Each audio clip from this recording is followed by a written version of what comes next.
안녕하십니까. 예, 지금부터 제308차 청주 포럼을 시작하겠습니다. 저는 청주 포럼 간사를 맡고 있는 35회 곽규백입니다. 인사 올리겠습니다.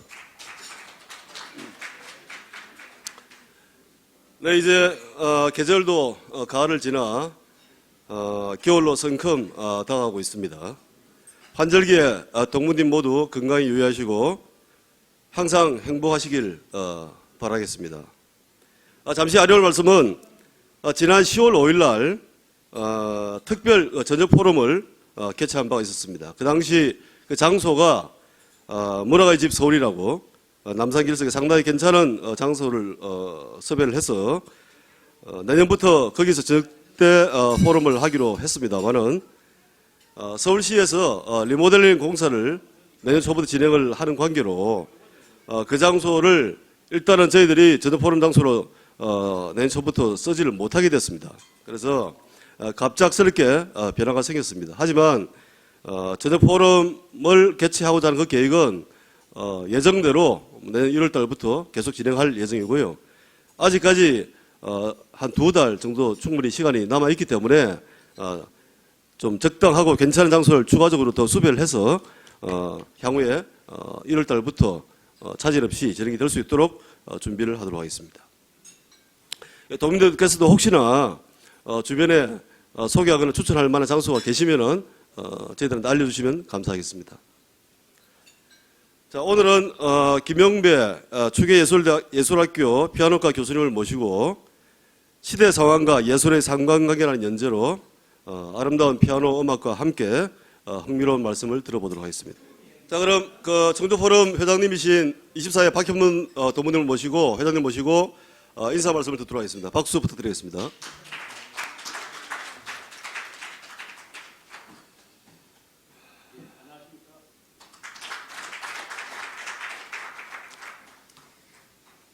네, 벌써 11월을 맞이해서 이 날씨도 춥고 또 연말이 되면서 많이 바쁘실 텐데 아침 조찬 모임에 참석해 주셔서 감사합니다. 잠깐 오늘 참석자 소개를 드리겠습니다. 13회 박정일 선배님 나오셨습니다.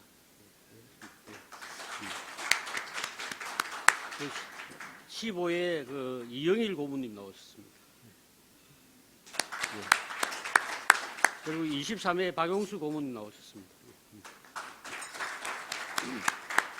예, 오늘은 차기 회장단이 구성이 돼서 벌써부터 수석 부회장을 지금 하고 있는 25회 김병섭 수석 부회장 오늘 참석했습니다. 예.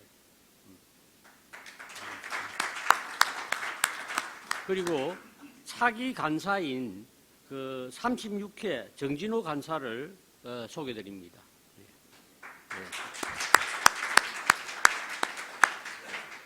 그리고 오늘 제일 막내 기수로는 57회 차금배 동문이 참석했습니다. 예. 예.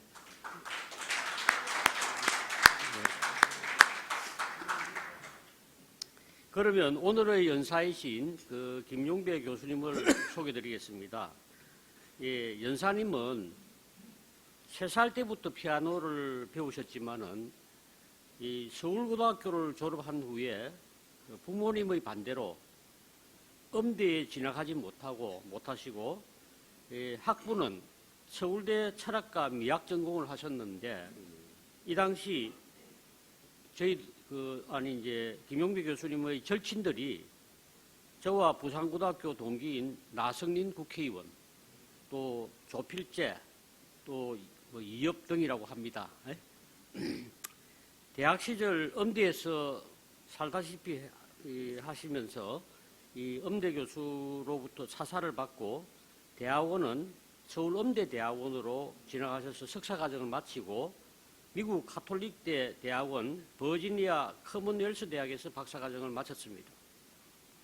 1982년 이 버지니아 필하모닉 오케스트라 영 아티스트 경연대회에서 1등을 차지했으며 버지니아 음악교사연합 학생연주가 경연대회에서도 1등을 하셨습니다.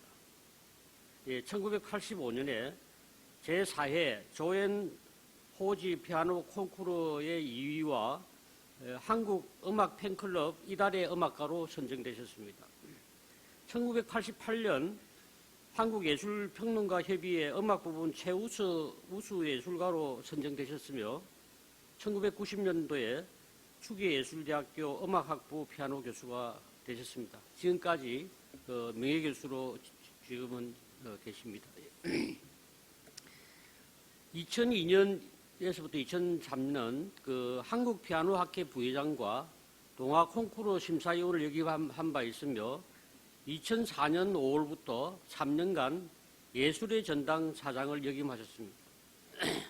음대를 졸업하지 않는 피아니스트, 연주자 출신의 첫 예술의 전당 사장이었습니다. 피아니스트 우리 김종배 전 예술의 전당 사장님은 2004년 5월 취임 직후에 텅 비어있는 아침 공연장을 둘러보다가 아이디어를 하나 떠올렸다고 합니다.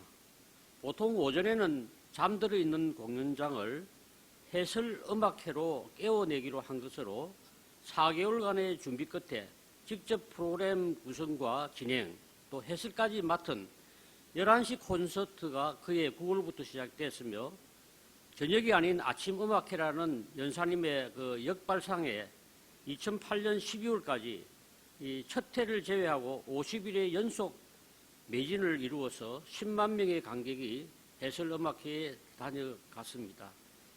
전국 공연장으로 오전 해설 음악회가 퍼지는 계기가 됐고 연사님은 아침을 깨우는 피아니스트라는 별명을 얻게 됐습니다. 저도 이제 연사님과 같이 한번 식사를 하면서 여러 가지 말씀을 나누고 이렇게 보다 보니까 나이에 비해서 굉장히 열정적이시며 오늘 청조 포럼 회원들한테 좋은 기운을 불어넣어 주실 거로 확신을 합니다. 그러면 연사님을 박수로 모시겠습니다.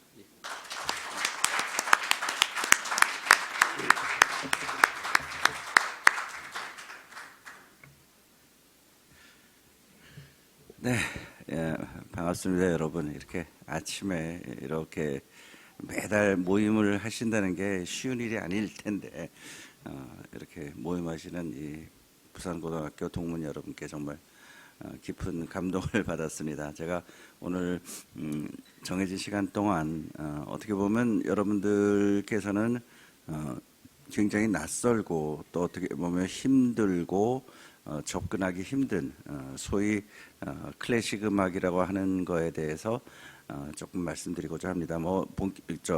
전문적인 얘기라기보다는 여러분들께서 우리가 그 음악이라는 것은 우리 삶에 있어서 정말 가까운 것이고 그리고 물론 가요도 있고 요즘 BTS나 블랙핑크 같은 아주 기가 막힌 그 젊은 그 팝 예술가들도 있고 그리고 또 여러 가지 국악 또 서양 고전 음악 소위 우리 클래식이라고 통칭하는 그런 음악들을 이제 많이 이제 여러분께서 접하실 텐데요. 저는 음악 전반 그 중에서도 서양 고전 음악에 대해서 전체적인 그 역사적인 흐름 그리고 여러분들께서 그냥 막연히 힘들고 거리가 있다고 생각되는 그 음악을 앞으로 들으실 때 요거를 아시면 조금 더 도움이 되지 않을까 하는 부분을 제가 말씀을 드리고자 합니다. 그리고 아무래도 여러분들의 그 하시는 일과는 굉장히 먼 그런 분야이기 때문에 굉장히 궁금한 점도 많으실 겁니다. 이거는 왜 이러느냐 또는 음악 행정은 왜 이러느냐 또는 음악회장에서의 어떤 행동은 어떻게 해야 되고 왜 그런 행동을 해야만 되는가 하는 여러 가지 아마 의문이나 또 굉장히 좀 이거는 좀 불합리하지 않나 하는 그런 생각마저 가지시는 분들이 계실 겁니다. 그래서 Q&A도 나중에는 해서 여러분들께서 저도 여러분들이 하시는 직종에 대해서 하나도 모르듯이 여러분들께서 음악에 대해서 또는 예술에 대해서 모르시는 거는 전혀 흉이 아니겠지요. 그러니까 이거를 물어보면 너무 무식하다는 인상을 주지 않을까 하는 생각은 절대로 하지 마시고, 여러분들께서 모르시는 거는 다른 분들도 다 함께 궁금증을 갖고 계신 것이기 때문에 나중에 질문을 많이 해주시면 제가 여러분들이 원하는 것에 대한 제가 아는 한 답을 드리도록 하겠습니다. 자, 뭐 우리가 시각적인 예술 또 청각적인 예술 여러 가지 예술 분야가 많습니다. 뭐 연극, 영화, 미술, 조각, 뭐 건축도 예술이니까요. 근데 그 중에서도 이 음악이라는 예술 분야는 굉장히 독특한 분야입니다. 왜냐하면 그 보존에 있어서는 아주 정말 제일 약점이 있는 분야가 아닌가 합니다. 왜냐하면 미술이라는 것은 원시인이 그려놓은 벽화도 그게 보존이 되어 있는 한 우리가 볼 수 있습니다. 몇천 년 전에 살았던 우리의 조상이 동굴의 벽화, 사람이 무엇인가를 보고 무엇인가를 이렇게 그것을 그대로 그리고 싶어하는, 묘사하는 것 같은 그런 것에 대한 본능은 다 있겠죠. 그래서 초등학교나 중학교 때 미술 교과서에 보면 뭐 알타미라 동굴의 그 원시인들이 그린 벽화라든가 그런 것들이 남아 있고요. 또 이집트의 그 피라미드 안에 들어가면 그야말로 온갖 상형 문자로서 그 해독을 아직도 하고 있다고 합니다만은, 그런 걸로서 그 당시 사람들이 어떤 삶을 살았고 무엇을 먹었고 무엇과 싸웠고 뭐 이런 것들이 다 기록이 되어 있고 그림으로 그려져 있습니다. 근데 그 당시 사람들이 어떤 음악을 들었는가는 기록할 수가 없었겠죠. 제일 답답한 게 바로 그겁니다. 음악이라는 것은 인간이 존재하기 시작하면서 분명히 음악이 있었을 텐데, 만약에 원시인들이 사냥을 해서 뭐 큰 돼지를 잡았다 하면 그거를 막 바베큐를 하면서 모여서 뭔가 두드리면서 노래를 했을 거고 춤을 췄을 겁니다. 그렇기 때문에 그 인간의 원초적인 음악, 그리고 거기에 맞추는 춤, 이런 것들은 정말 인간의 본능 중에 하나였을 텐데, 우리는 그 원시인들이 어떤 노래를 불렀는지, 네로 황제가 로마 시대에 그렇게 매일 저녁 화려한 주연을 즐겼다고 하는데, 그때 네로 황제가 들었던 음악이 어땠는지, 징기스칸 그 기마병 군대들이 유럽을 정복하러 갈 때 그 대군대를 진격시키는 북소리가 있었을 것이고, 그 사람들의 전투 의식을 고취시키는 그런 북소리 사인이 있었을 것이고, 이런 북소리가 나오면 전원 퇴각이다, 뭐 이런 분명히 그런 것이 있었을 겁니다. 굉장히 멋진 그런 북소리가 있었을 텐데 저희는 알 수가 없습니다. 그러니까 뭐 가깝게 모차르트나 베토벤이나 쇼팽이 그렇게 피아노에 시적인 풍모가 많아서 피아노의 신이라고 불리고, 리스트가 그렇게 화려한 기교를 가지고 있다고 하고, 바이올린은 악마한테 영혼을 팔았다고 할 정도로 기가 막힌 기교를 갖고 있는데, 그분들이 살았던 시기가 18세기, 19세기입니다. 근데 정말 가까운 과거임에도 불구하고 우리는 쇼팽이 어떻게 피아노를 쳤는지, 훌륭한 피아니스트였다라는 사실만 알 수 있고, 그분이 남긴 작품으로서 우리가 그분에 대한 어떤 이 사람이 이 정도의 능력을 가졌겠구나 하는 건 알 수 있지만, 그 사람들의 연주를 우리가 들을 수 없습니다. 뭐 잘 아시다시피 19세기 말 20세기 초에 전기가 발명되고 녹음 기술이 발명되면서 우리가 듣게 되는 거죠. 그러니까 미술 작품은 원시인 때부터 뭐 레오나르도 다빈치 뭐 이런 사람들 그림이 다 남아 있고요. 뭐 건축도 전쟁이나 또는 뭐 화재에 의해서 소실되지 않는 한 뭐 그리스의 파르테논 신전이라든가 뭐 로마의 콜리세움이라든가 이런 것들이 다 남아 있지 않습니까? 그러니까 몇 천년 전에 그 우리의 조상들이 남긴 그런 것들을 우리가 다 즐길 수가 있고, 문학도 마찬가지죠. 볼 수 있는 데에 비해서 음악이라는 것은 기록이 된 것은 한 120, 30년 정도밖에 되질 않습니다. 그러니까 그것을 우리는 막연하게 악보를 통해서 알 수 있고요. 그것도 우리가 오늘날 알고 있는 오선지에 의해서 그 악보가 저희한테 전달되는 거 한 300~400년에 불과합니다. 그래서 여러분들께서 종사하시는 직업 또는 전공하시는 것에 어떤 아버지라는 게 있지 않습니까? 뭐 의학의 아버지, 또 뭐 물리학의 아버지, 화학의 아버지 다 있을 겁니다. 그런 분들은 뭐 기원전 분도 계실 거고요. 어떤 분야에 따라서 굉장히 하여간 오래전에 살았던 분이겠죠. 왜냐하면 그 학문 또는 그 분야의 어떤 아주 기본을 잡은 아버지라는 이름을 붙을 정도면 뭐 굉장한 분이었겠죠. 근데 음악의 아버지는 누구죠? 바하입니다. 요한 세바스찬 바하인데 이 바하가 1685년생입니다. 그러니까 다른 직종에 비해서는 굉장히 가깝죠. 그래서 요한 세바스찬 바하가 1685년생이면 15살 때 1700년입니다. 그러면 우리가 오늘날 듣고 있는 고전음악이라는 것은 1700년경부터 작곡되어서 2000년 오늘날까지 작곡된 한 300년 정도에 불과한 그런 아주 일천한 역사를 갖고 있는 특수성이 있고요. 물론 그 이전에도 음악은 분명히 존재했습니다. 뭐 중세시대 또는 5세기, 6세기 이런 때도 음악이 존재했지만 오늘날과 같은 어떤 완성된 형태라든가 그냥 사람들이 구전으로 우리가 뭐 아리랑을 부른다든가 이런 식으로 구전되는 뭐 민요 같은 게 있었을 것이고요. 딱 두 가지였습니다. 그 당시는 음악이.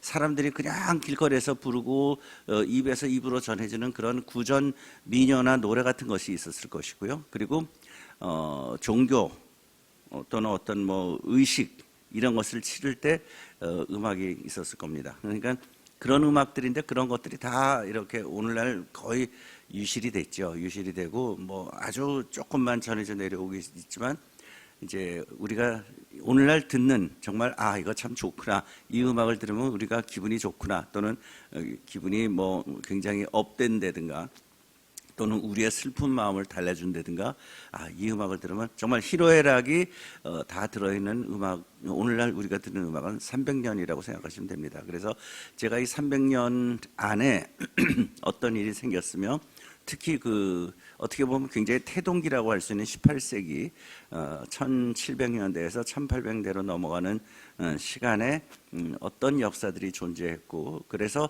음악이 이렇게 됐구나 하는 것에 대해서 여러분께서 조금이라도 전체적인 조망을 할 수 있는 것을 돕도록 해드리겠습니다. 자, 우리가 세기에서 세기로 넘어갈 때 굉장히 많은 변화가 있다고 합니다. 19세기에서 20세기 넘어갈 때도 마찬가지였겠고요. 20세기에서 21세기 넘어갈 때도 마찬가지였을 겁니다.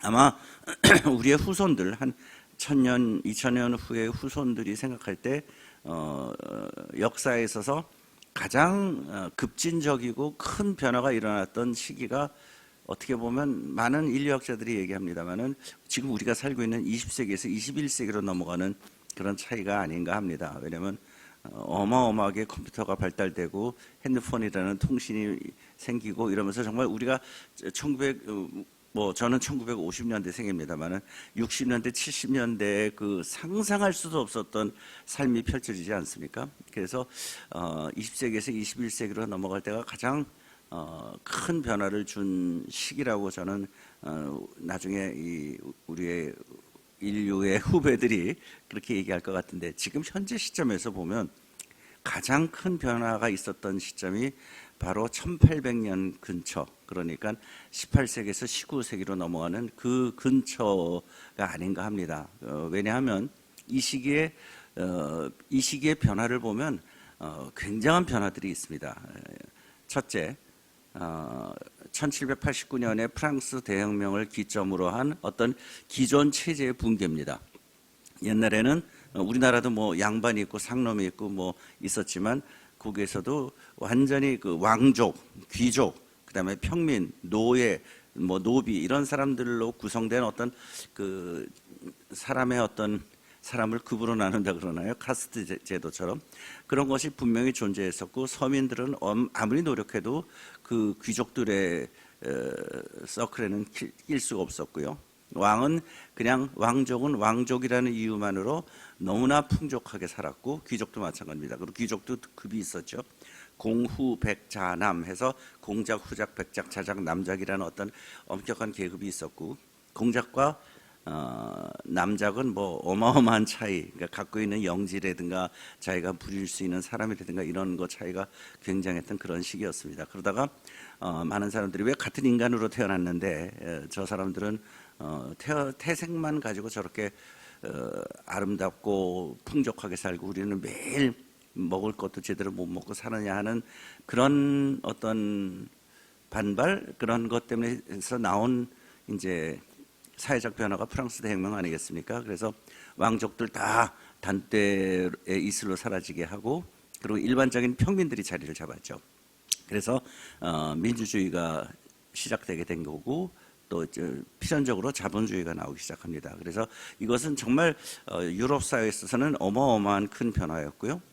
그 다음에 또 하나 그 시대에 중요한 것은 산업혁명이 일어났습니다. 그러니까 모든 사람들의 고용이 증진되고 어떤 제품을 만드는지 굉장히 그 대량 생산이 가능했던 그런 산업혁명이 일어났고요. 또 교통으로 보면 증기기관이 발명된 때가 이때입니다. 그 전에 사람들이 마차 타고 다니고 말 타고 다니던 이런 시대에서 이제 기차, 그래서 19세기에는 기차의 시대, 또 20세기는 자동차의 시대, 21세기는 이제 뭐 비행기 시대가 아닐까요? 이제 나중에 로켓 시대도 나오겠지만요. 그러니까 사람들이 기차를 타고 다니면서 굉장히 나라와 나라가 가까워지고 러시아에서 태어난 차이콥스키가 한 100년만 전에 태어났더라도 러시아에서 거의 벗어나지 못하고 거기서만 살았을 텐데 이 사람이 이태리 와서도 이태리의 그런 기가 막힌 풍광을 경험하게 되고 영국에도 가고 이런 이제 작곡가들의 교류가 시작이 되는 것도 이 시기입니다.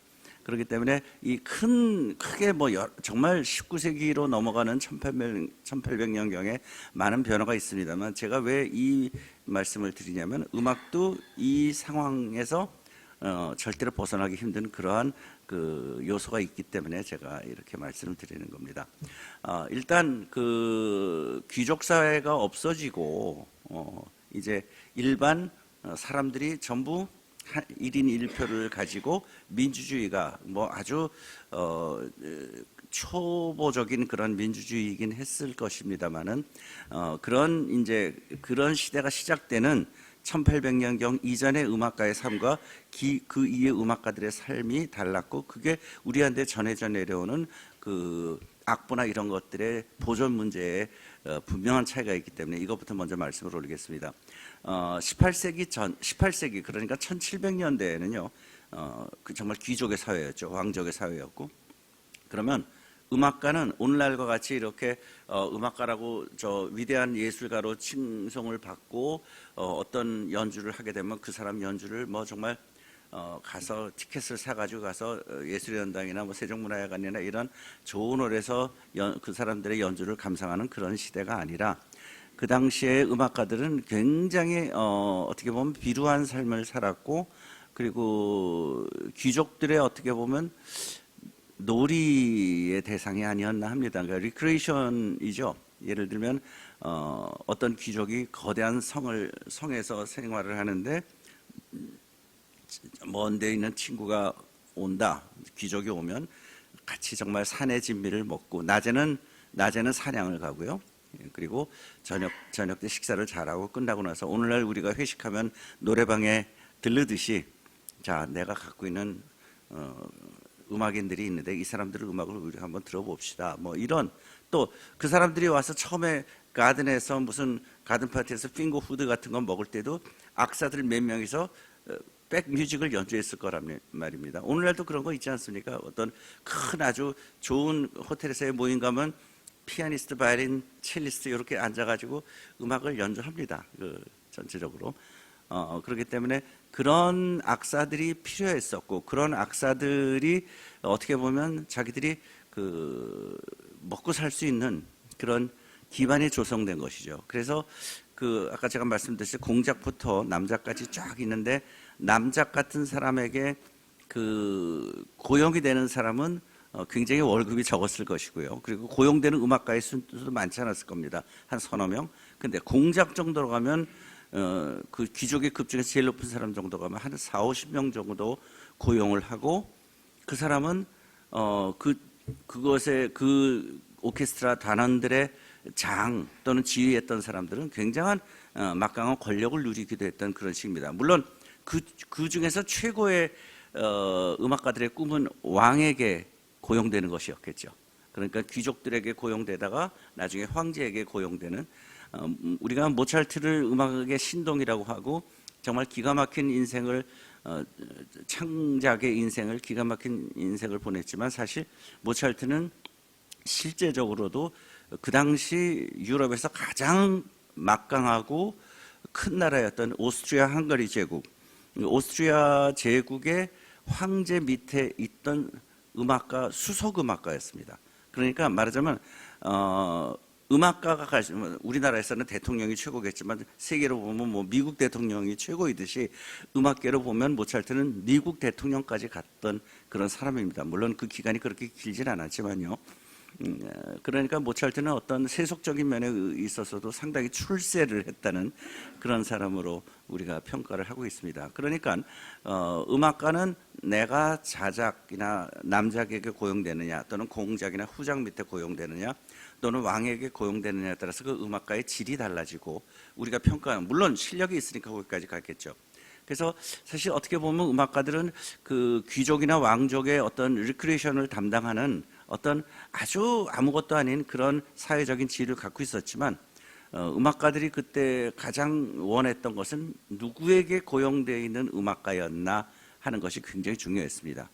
그리고 이것이 그 프랑스 대혁명을 기점으로 해서 음악가들의 어떤 그 큰 느티나무 같은 귀족, 왕의 존재, 우산과 같은 존재가 없어지게 됩니다.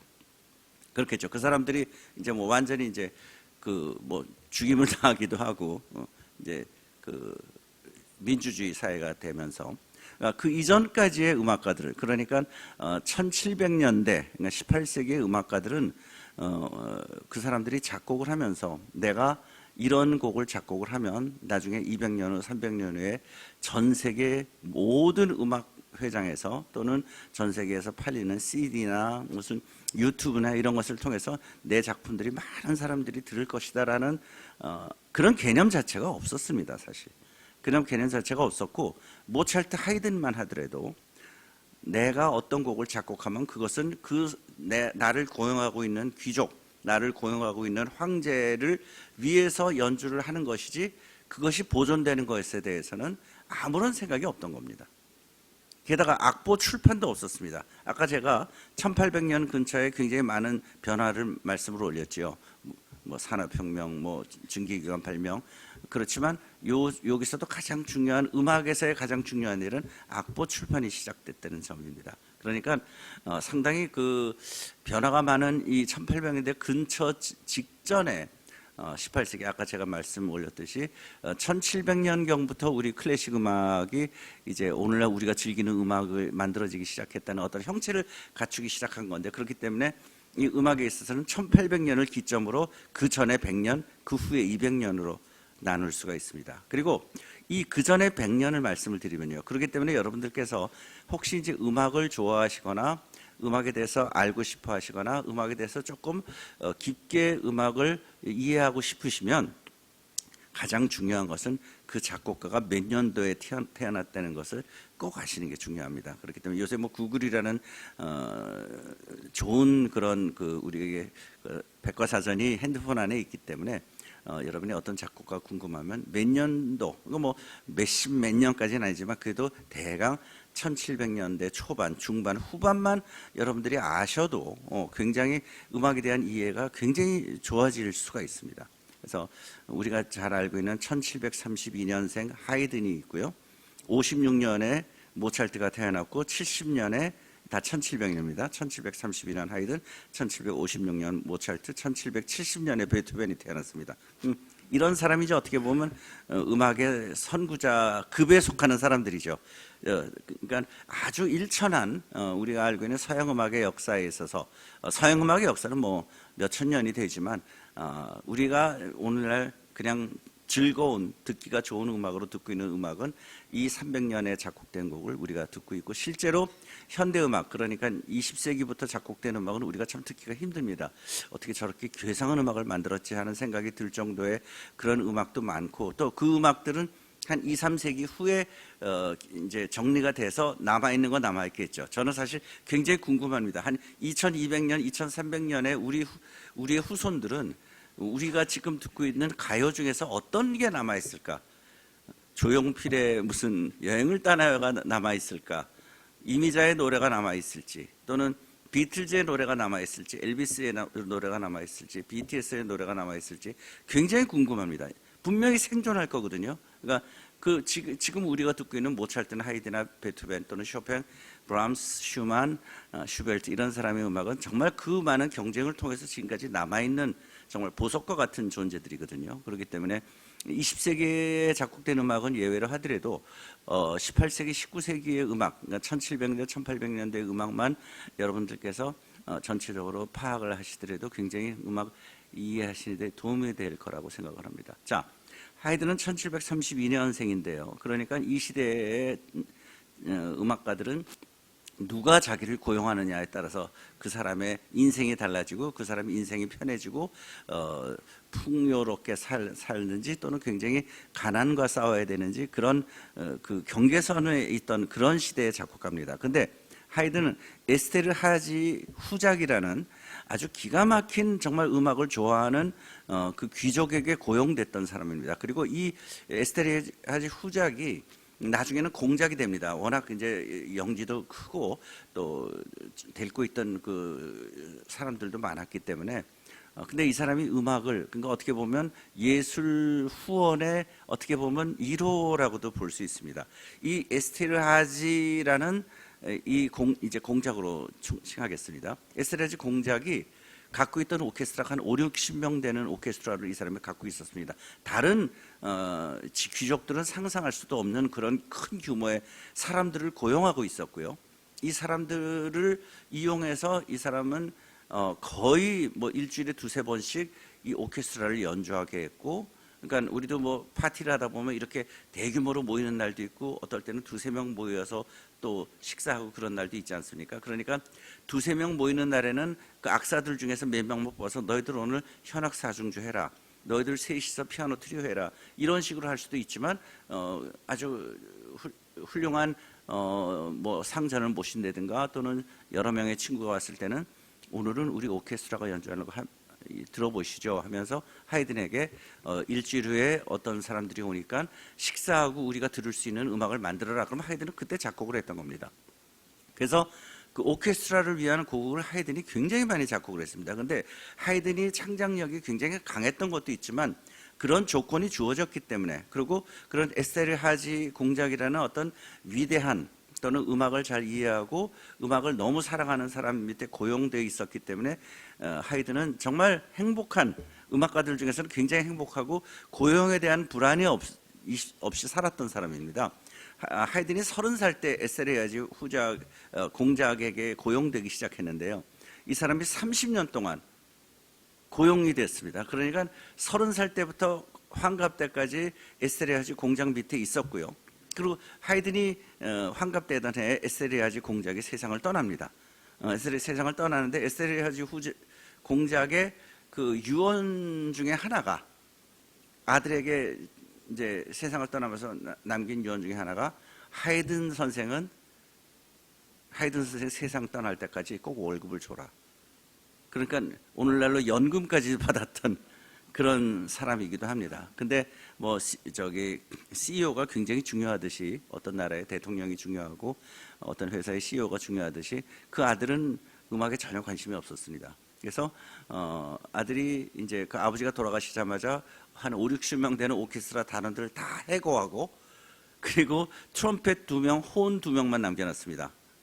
그 2명을 남겨놓은 이유는 사냥 갈 때 딴따라따 이렇게 나팔 부르라고 이 서너 명만 남겨놓고 다 해고하고 그렇지만 하이든은 세상 떠날 때까지 그 월급을 줬습니다.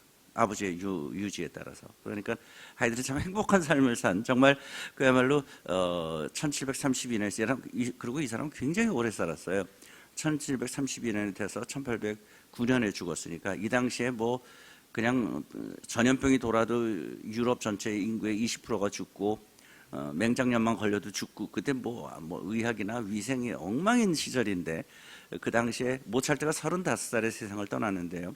우리 입장에서 보면 요절이지만 사실 이 당시에는 35 정도가 그냥 평균 수명이었다고 합니다. 그러니까 모차르트 사실 평균 수명을 살았는데 하이든은 뭐 77세까지 살았으니까요. 굉장한 복을 타고난 사람이죠. 그런데 그렇기 때문에 하이든은 이 끊임없이 에스테르하지 공작을 위해서 음악을 양산을 해내야 됐습니다. 그래서 보통 우리가 역사를 보면 그 음악사에 남는 위대한 작곡가들 이 남긴 교향곡들이 대개 10곡 이내입니다. 이상하게 9곡에 멈춘 작곡가들이 많아요. 베토벤도 9개 교향곡을 남겼고요.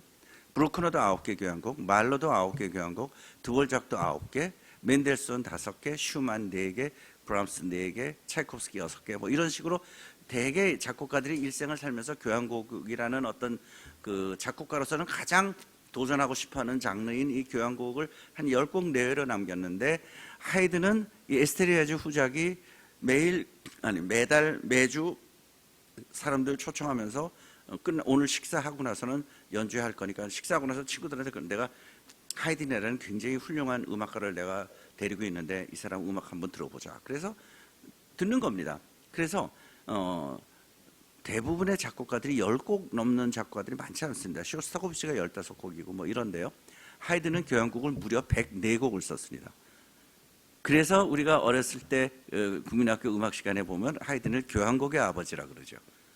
교향곡을 104곡을 썼다는 것은 하이든이 물론 다작이고 창작력이 굉장히 샘솟는 그런 면도 있었겠지만 에스테르하지 공작이라는 하이든을 고용한 사람의 그런 백업이 아니었으면 절대로 있을 수 없는, 그러니까 이 시대는 완전히 게임이 다른 시대입니다. 그리고 모차르트, 하이든보다 정확히 24년 후에 태어난 모차르트는 귀족에 고용되고 막 이러다가 나중에 오스트리아 황제에게 고용됩니다. 그래서 이 사람도 상당히 다작입니다.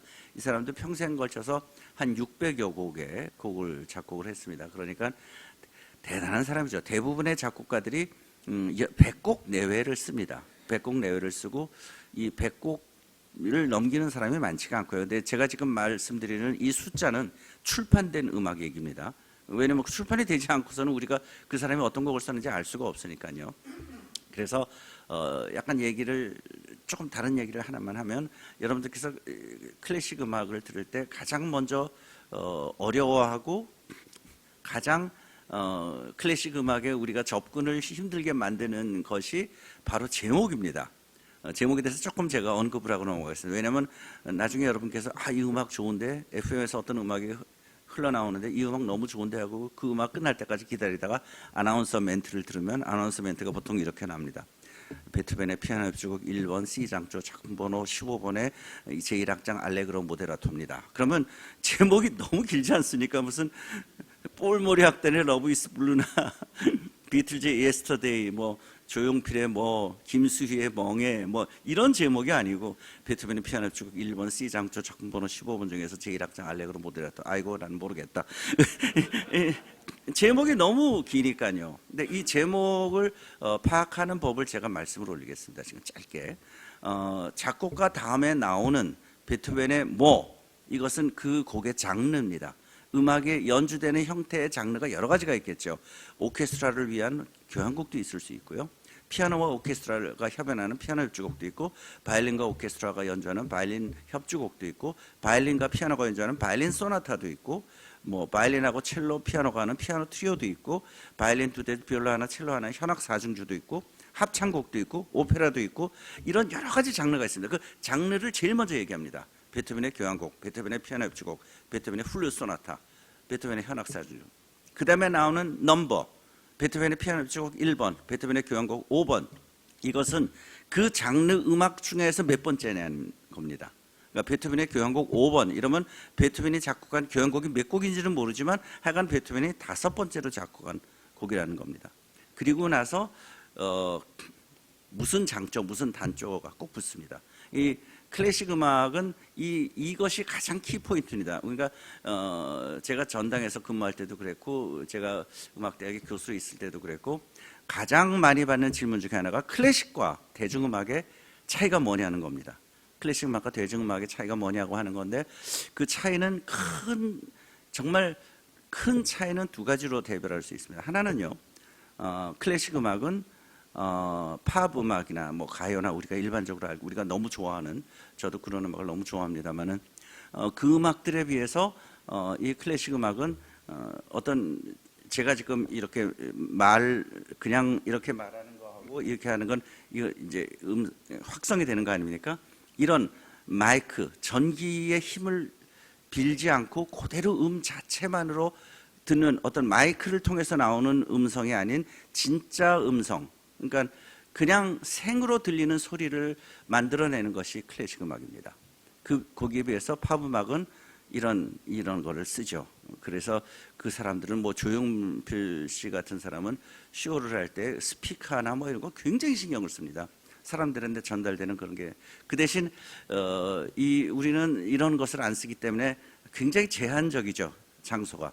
그래서 예술의 전당이나 그 음악회를 위해서 잘 만들어진, 그러니까 그 홀 자체가 그야말로 그냥 통으로 되어 있는, 그러니까 예술의 전당이나 이런 큰 공연장에서 보면 위에서 마이크 같은 게 이렇게 내려와 있는 걸 볼 수 있는데 그건 마이크가 아닙니다. 그거는 확성을 시키기 위한 것이 아니라 녹음을 하기 위한 장치이지 확성되는 것이 아닙니다. 그러니까 성악가들도 가요나 이런 거 부르면서는 나는 그대를 사랑하오 뭐 이런 식으로 아주 속삭이듯이 부르는데 내 테너는 그 소리를 지르니까 야, 저 사람도 벌써 이렇게 부담스럽게 소리를 지르나 하는데 또 그 소프라노 이런 사람들을 하는 거하고 또 나름대로 또 차이가 있거든요. 그러니까 두 가지 차이 중에서 하나는 확성이 안 된다는 것, 그리고 자체의 순수함만을 요구한다는 것. 그렇기 때문에 저도 전당했을 때 이런 공격을 한번 받았습니다.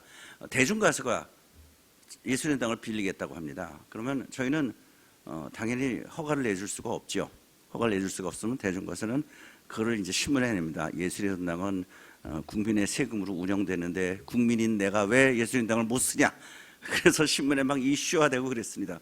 근데 예술의 전당이 이 클래식을 하는 사람이 예술의 전당을 대관하는 것도 한 30대 1의 경쟁을 통해서 그걸 합니다. 그러니까 가장 공연의 질이 좋고 가장 공연의 의의가 있고 가장 예술의 전당에서 제일 설만한 그런 음악회를 저희가 대관을 해줍니다. 그러니까 대관심의위원회가 굉장히 중요하죠.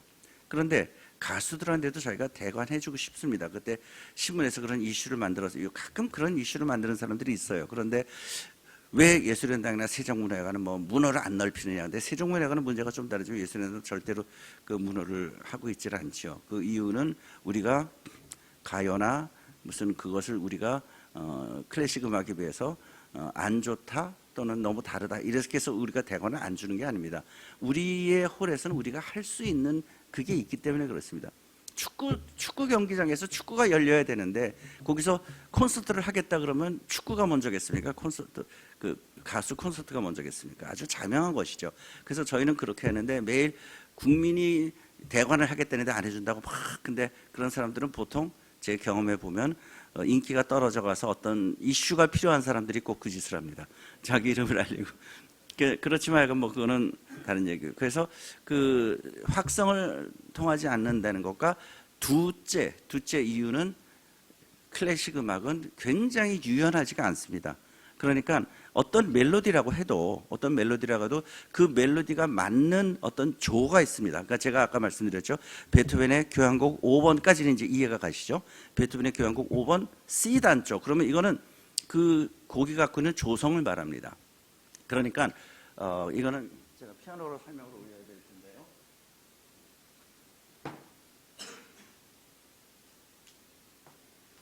사실 예를 들어 여러분 잘 아실 거예요.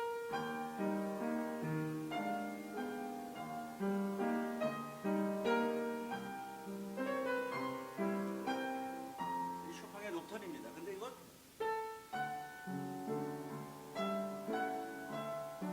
이렇게 조가 바뀔 수도 있습니다. 그렇죠? 조가 바뀔 수 있고 뭐 어떤 조로든지 다 칠 수 있습니다. 그렇지만 클래식 음악의 가장 큰 장점은 작곡가가 어떤 곡을 쓸 때 이 곡이 어느 조에 가장 맞느냐를 선택을 합니다. 그 곡이 제일 이쁜, 그러니까 이거보다 똑같은 것도 색깔이 다르죠. 또 다 다릅니다. 조가 다 다르니까 우리가 이 조 어떤 조로 하느냐. 그러니까 이게 아주 음악의 그 초기 단계. 그러니까 음악의 초기 단계라는 것은 뭐 저질이다, 뭐 곡이 좋다 나쁘다 문제를 따라서 단순한 단계. 예를 들면 학교종이 땡땡땡 같은 아주 이거는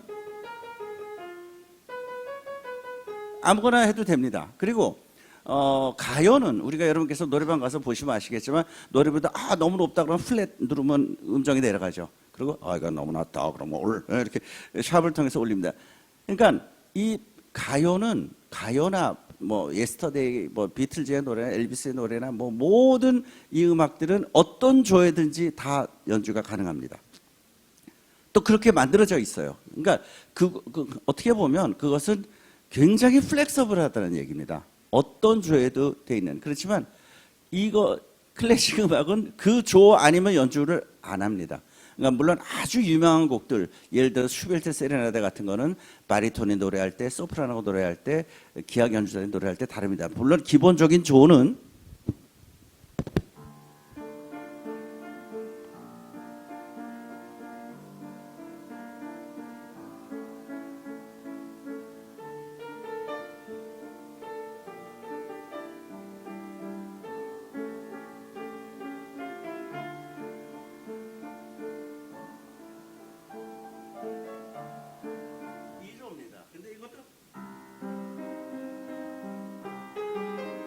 상관없지 않습니까?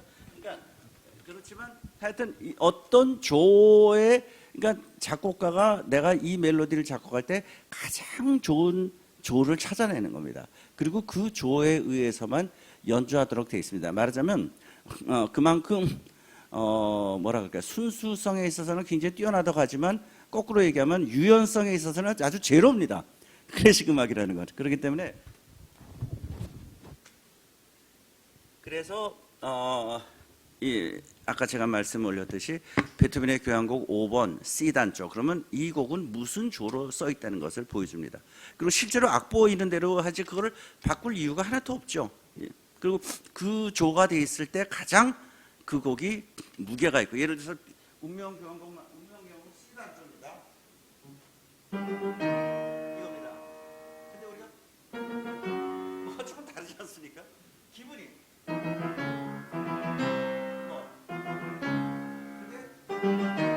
그러면 그러니까 베토벤이 찾는 겁니다. 자기가 어떤 멜로디가 아이디어로서 나올 때 과연 어떤 조가 이 곡에서 가장 잘 맞느냐라는 것을 찾아서 내기 때문에 클래식 음악은 어떤 면에서 보면 플렉서빌리티가 아주 떨어지는 음악이기도 합니다. 그렇지만 가장 그러니까 우리가 뭐 여자를 예를 들면 이 여자는 미니스커트 입을 때 제일 이쁘고 저 여자는 파티복을 입을 때 제일 이쁘고 뭐 이거 여성 비하 아닙니까?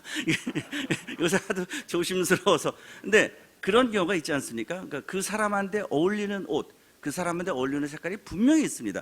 그거를 찾아서 딱 하나를 잡는 것이 클래식 음악과 어떤 일반 음악의 차이입니다. 그러니까 물론 뭐 유명한 거는 뭐 슈베르트 세레나데라든가 아까 뭐 이런 것들 다 아무조나 해도 좋지만요. 내가 하여간 어떤 면에서 보면 어떤 유연성이 부족한 게 클래식입니다. 그래서 그러면 어느 정도 해결이 됐죠. 베토벤의 교향곡 5번 C단조 그리고 마지막에 하나 더 붙는 게 작품 번호가 나옵니다. 이게 OP인데요. 오퍼스의 약자입니다. 오퍼스 1이 와인도 유명한 오퍼스 1이라는 와인이 있죠.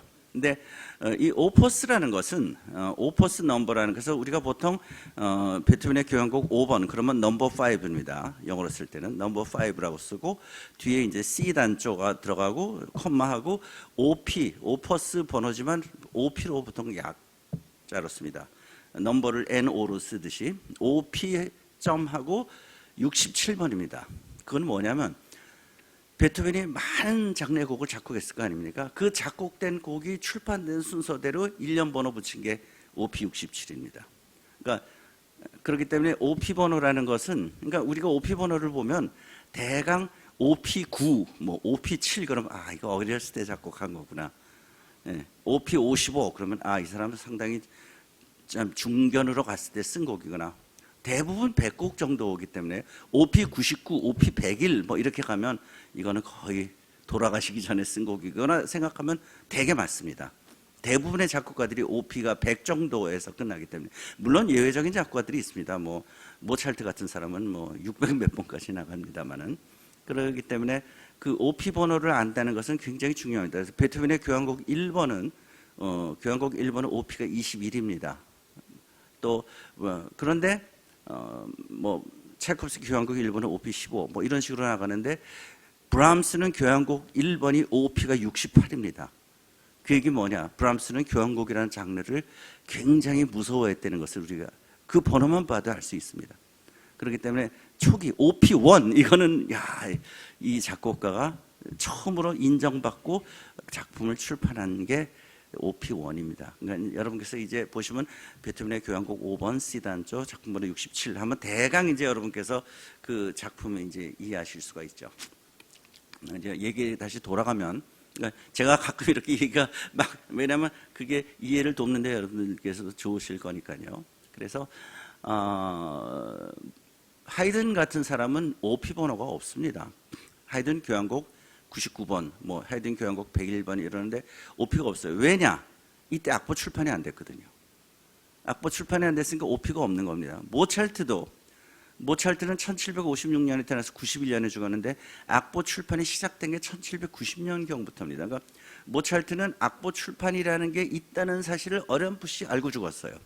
그러니까 모차르트도 그냥 악보를, 그러니까 아까 제가 말씀드렸죠. 내 작품이 나중에 100년, 200년 후에 전 세계 곳곳에서 정말 대한민국 서울, 부산에서부터 정말 남아프리카의 요하네스버그나 뭐 미국의 조그만 도시에 이르기까지 매일 밤 연주될 거라는 어떤 개념 자체가 아예 없었습니다.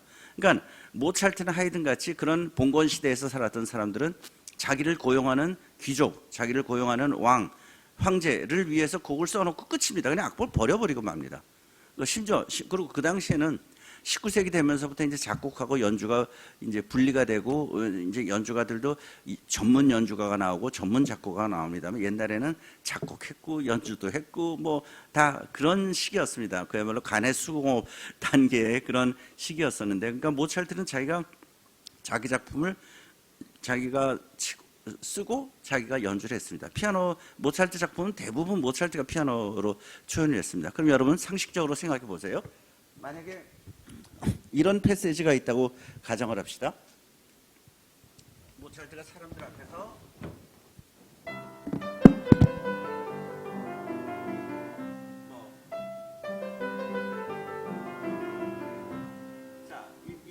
이런 멜로디가 있다고 할 때 모차르트가 어차피 이거를 쓰려면 미레도 시도 시라 솔라 솔파 미파 이게 다 적어야 됩니다. 근데 모차르트 아까 말씀드렸듯이 그런 개념이 없다고 그랬죠. 그러니까 자기가 이거 내일 황제가 내일 피아노 주곡 작곡을 하니까 작곡을 해놓고 그러면서 자기가 연주할 건데 이거 이렇게 다 쓸 필요가 없겠죠. 어차피 내가 연주하고 말 건데 그러면 하고 도만 씁니다. 그리고 나중에 그 다음에 이제 자기 이렇게 치는 거면 이렇게 되는 겁니다. 그러면 둘, 셋, 넷 악보에는 이것만 써 있습니다. 그러면 오늘날 우리 음악가가 악보에 충실한 연주를 하겠다. 이러면 이게 곡이 됩니까? 그러니까 그런 숨어 있는 게 있는 겁니다. 그런 숨어 있는 그러니까 이 시대 그래서 18세기 악보 출판이 되어 있기 전에 작품들은 연주가들이 굉장히 많은 연구를 해야 됩니다. 그러니까 저 어렸을 때 막 이런 얘기 들었어요. 야, 뭐 음악은 피아노만 치면 되지 뭐 대학이 뭐 필요 있냐, 뭐 학문이냐 이게 뭐 이런 얘기 들은 적도 많습니다. 근데 저희가 해야 될 게 엄청나게 많습니다. 그 시대상도 알아야 되고. 근데 그렇기 때문에 이런 어떤 그 악보, 그러니까 악보가 18세기 제가 1790년 이후에 뭐 모든 게 발명되면 그때부터 뭐가 쫙 퍼지는 건 아니지 않습니까? 그러니까 한 1810년, 20년경부터 악보가 출판이 이제 일반적으로 된다고 치면 그 이전에 활동했던 작곡가는 악보 출판이라는 개념조차 없었던 사람입니다. 그러니까 뭐 하이든은 교향곡을 이렇게 정리는 해놓긴 했지만 그 사람이 OP 번호가 없는 경우가 굉장히 많습니다. 나중에 후배 무슨 음악가 또는 음악학자들이 정리해 놓은 게 있긴 하지만 일반적이지 않기 때문에 하이든의 교향곡 104곡은 OP 번호가 없습니다. 마찬가지로 모차르트도 1791년에 세상을 떠났기 때문에 모차르트 작품은 다 버려져 있었습니다. 그것을 나중에 40~50년 후배인 음악학자 케헬이라는 KO umlaut CHEL 케헬이라는 사람이 모차르트의 전 작품을 모읍니다. 이거 대단한 업적이죠. 이 케이렌스의 모차르트가 만들어놓은 전 작품과 몇백 곡이 되는 작품을 모아놓고 그 다음에 모차르트의 인생을 트레이스합니다.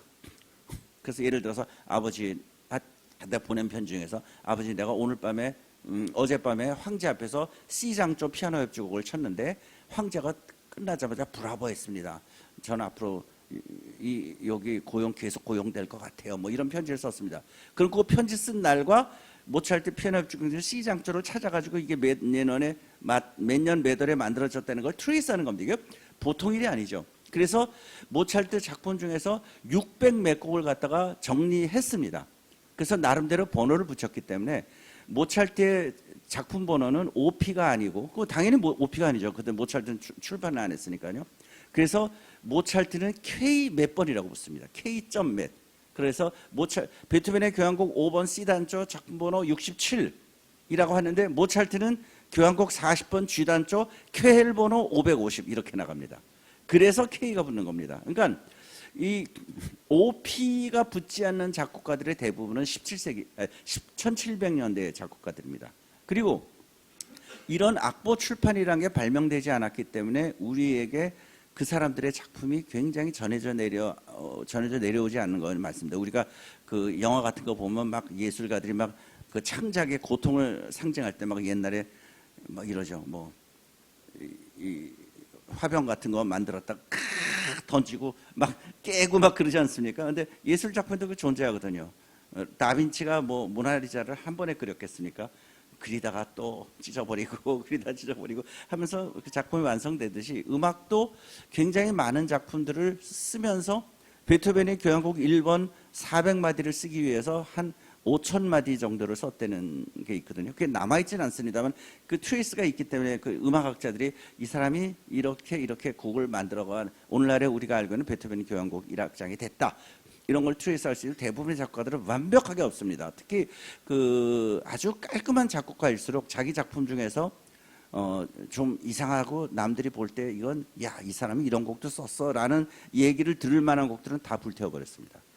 그래서 너무 아까운 작품들이 많이 없어졌고요. 또 하나 1700년대의 작곡가들은요 뭐와 싸웠냐면요 표절하는 사람들과 싸웠습니다. 오늘날도 우리가 그 표절이라는 것은 굉장히 중요한 어떤 그 예술에 있어서 그 정말 그 재능 있는 예술가들에게서는 정말 그 참을 수 없는 일이고요.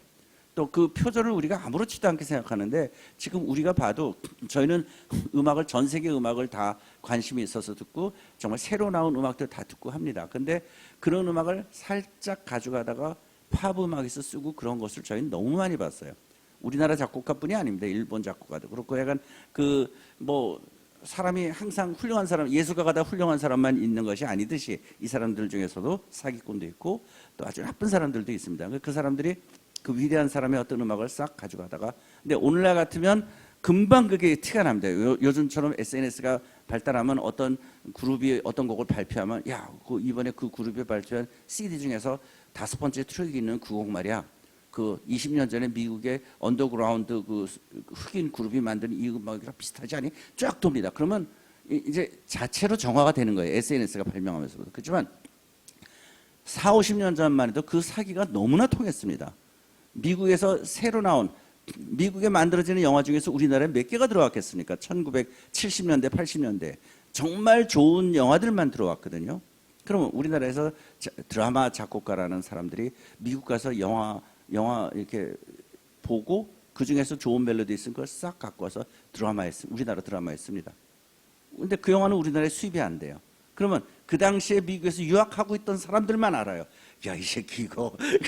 근데 그것도 표절을 밝혀내기도 너무 힘듭니다. 여기 법조계 분들 계시겠지만 표절이 나중에 발견이 됐다고 하더라도 그 표절이라는 걸 하기도 힘들고 했다 그래도 나중에 그 사람이 얻는 어떤 그 재정적인 이득 같은 거 환수할 방법이 많이 있지는 않습니다. 그러니까 그건 뭐 앞으로 이 클래식 또는 모든 음악에 있어서 이 표절과 어떤 이런 도둑질 남의 집에 가서 뭐 훔치는 것만 도둑질이야. 이거는 어마어마한 큰 규모의 도둑질인데 이런 거에 대해서 또 다른 기회에 말씀을 드리기로 하고 그러니까 이 재능 있는 사람들은 자기 작품이 도용되는 것을 굉장히 싫어했습니다. 그래서 여러분 피아노 하면 생각나는 사람이 쇼팽, 리스트죠. 바이올린 하면 누가 생각나십니까? 파가니니입니다. 파가니니 뭐 정말 전설적인 바이올리니스트. 이 사람은 멜로디도 너무 좋고 모차르트가 전 생애를 통해서 피아노 협주곡을 27곡을 썼습니다. 모차르트가 27곡 썼는데 피아노 협주곡을 27곡을 썼는데 모차르트가 한 600곡 쓴 것 중에서 27곡을 썼습니다. 근데 파가니니는 모차르트보다 한 30년 더 살았고요. 그러니까 모차르트보다 살아난 상해가 한 거의 더블이고, 그리고 파가니니는 거의 바이올린 곡만 썼습니다. 거의 바이올린 곡만 썼으면 모차르트가 한 600곡 중에서 한 20분의 1 피아노 협주곡이 27곡입니다. 그러면 파가니니는 평생 100곡만 썼다고 해도 바이올린 곡만 썼기 때문에 바이올린 협주곡이 한 최소 30곡은 되지 않았을까요? 한 6, 70곡이 됐다고도 생각이 됩니다. 그런데 파가니니는 자기의 그 아름다운 바이올린 선율이나 이런 곡들이 남들한테 도용되는 것을 굉장히 싫어했습니다. 그래서 옛날 그림 같은 거 보면 이런 그림이 하나 있습니다. 어떤 호텔, 근데 호텔이라 봤자 뭐 단층이죠. 옛날에 1700년대니까. 호텔에 창문이 있고 그 창문에 한 서너 명 정도가 대여섯 명에서 이렇게 귀를 기울이고 있는 그림이 있습니다. 그리고 그 그림의 제목이 뭐냐면 파가니니가 연습하는 것을 몰래 듣는 동네 음악가들입니다. 아시겠습니까? 그러면 파가니니가 와서 연주를 한다. 정말 기가 막힌 멜로디에 대한 재능이 있는 사람이 와서 연주를 한다. 그러면 연습을 할 거 아닙니까? 파가니니가. 그 연습하는 걸 이렇게 듣고 있다가 좋은 멜로디 있으면 딱 적어가지고 가서 한 20km 떨어지, 그 당시에 20km면 굉장히 먼 데거든요. 거의 평생 못 간 거리일 수도 있습니다. 거기 가서 자기가 작곡했다고 발표하면 돼요. 그런 도둑질이 많았거든요. 그런데 그럼 여러분이 파가니니 입장이면 어떻겠습니까? 자기가 만든 멋진 곡을 많은 사람들이 그걸 훔쳐 듣고 자기가 가서 자기 작품을 발표하면 돌아버릴 노릇이죠. 그래서 파가니니는 여행 갈 때마다 이불 속에서 연습했다고 합니다. 오늘처럼 방음이 있겠습니까? 뭐가 있겠습니까? 이불 속에서 연습하고, 가장 아쉬운 거는요, 바이올린 파트 자기가 다 외우는 순간 다 불태워버렸습니다. 그럴 수 있겠죠. 자기 머릿속에 있으면 되니까. 뭐 오늘날처럼 뭐 그 악보를 출판해서 내가 그 인쇄를 받고 내 후손이 나의 사후 몇십 년 동안 판권 뭐 그 인쇄를 받고 이런 개념이 없을 때입니다. 그러면 그 누구 좋으라고 그걸 놔둬요. 그 연주할 때 다 가서 외우고 돌아오면 자기 악보 없어져 있는데요. 누군가 훔쳐가고 음악가가 훔쳐가고. 그러니까 그거에 대해서 굉장한 어떤 두려움이나 공포심을 갖고 있었습니다. 그래서 그렇지만 오케스트라 악보는 다 있죠. 오케스트라 악보는 다 있습니다. 그러니까 왜냐면 오케스트라 악보는 자기가 오케스트라 악보를 나눠주고 그 한 5, 60명 되는 오케스트라 단원들이 다 자기 악보 보고 연주를 하고 끝나는 순간 악보를 싹 수거해 갑니다. 못 뺏기게. 그러니까 오케스트라 악보는 자기가 남아 있어요. 근데 솔로 악보는 없습니다. 차이코프스키 피아노 협주곡에 피아노가 없으면 얼마나 재미없겠습니까? 그러니까 지금 그야말로 안고 없는 찐빵이죠. 찐빵들만 굉장히 많아요. 파가니니는. 그리고 이 안에 있는 안고가 없는 그런 곡들이 많습니다. 그건 바로 그 시기의 어떤 시대상을 대변하는. 그러니까 제가 지금 처음 말씀드렸을 때 이 음악이라는 것이 그 기록이라는 면에 있어서 굉장히 여러 가지 어려운 점이 있기 때문에 우리가 징기스칸이 어떤 리듬으로 북소리를 냈는지, 네로 황제가 어떤 아름다운 고혹적인 음악으로 어여쁜 무희가 춤을 췄는지 우리는 들을 수가 없습니다. 답답한 노릇이죠. 모차르트가 어떻게 피아노를 쳤는지도 모릅니다. 그런 것과 더불어서 이러한 상황 때문에 그 있던 악보조차 없애는 경우가 너무 많아요. 그래서 제가 장난으로 과학자들 만나면 타임머신이 발견되면 제일 먼저 타임머신 타고 가봐야 될 사람들이 음악가다. 음악가를 제일 먼저 태워줘야 돼요. 왜? 그 사람들 거 가서 보고 싶으니까요. 다른 거는 되게 어느 정도 트레이스 할 수 있지 않습니까? 근데 음악가들은 정말 그런 게 없거든요. 그래서 이 악보의 존재 문제에 있어서 굉장히 그런 어떤 어려움이 있는 시기가, 이런 게 막 혼재되어 있던 시기가 바로 1700년대입니다. 그러다가 이제 시간이 얼마 남지 않아서 제가 빨리빨리 간단히 19세기인가 1800년만 조망하고 끝나도록 하겠습니다. 그러다가 이 모차르트, 하이든이 움직이던 시대를 고전주의라고 합니다. 근데 고전주의는 뭐냐면 고전주의는 음악 자체의 아름다움을 추구합니다. 그 이전에 비발디나 바하나 뭐 이런 바로크, 여러분 바로크 시대라는 음악 단어를 들어보셨을 텐데요. 이 바로크 시대는 자체의 아름다움도 있지만 뭔가 그런 간단한 음악을 가지고 뭔가 표현을 하려고 그랬습니다. 여러분 비발디 사계가 왜 유명하냐면요. 곡도 굉장히 좋지만 이 사계가 이 봄, 여름, 가을, 겨울에 어떤 풍물이나 그 당시 그 계절에 맛볼 수 있는 그런 것을 많이 묘사를 했습니다. 그래서 들으면, 그리고 비발디가 악보에다 그걸 다 써놨어요. 요거는 폭풍우 치는 소리, 요거는 번개 치는 소리, 요거는 파리떼가 날아다니는 소리, 정말 있습니다. 요거는 개가 짖는 소리, 요거는 술 먹고 취해서 남자가 비틀거리는 소리, 뭐 겨울에는 너무 추워서 이빨이 다다다다닥 부닥치는 소리, 뭐 미끄러지지 않으려고 막 종종 거는 걷다가 미끄러지는 거, 뭐 이런 것들을 다 써놨습니다. 그러니까 우리가 비발디의 사계를 보면 이런 거가 묘사됐다는 것이 굉장히 재밌기 때문에 사계라는 음악도 좋지만 그 음악을 알게 되면 굉장히 신기한 겁니다.